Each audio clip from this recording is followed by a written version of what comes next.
По данным российского сайта Ragtime, в Брянской области подорвались на собственной бомбе шахиды, которые готовили теракт на майские праздники. Тела троих из них опознаны спецслужбами. Это 2 россиянина и выходец из Таджикистана.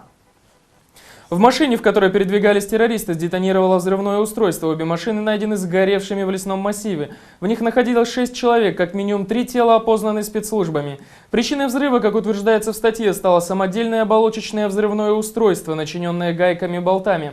Взрыв, предположительно, произошел из-за неосторожного обращения с бомбой. Документов у погибших при взрыве не было, их тела сохранились только фрагментарно. Опознание личности 2 граждан России и 1 таджикистанца удалось провести в результате дактилоскопического анализа. На данный момент в связи с этим происшествием официальных комментариев от правоохранительных органов России пока не поступало. Однако, несмотря на это, в социальных сетях ведется активное обсуждение инцидента.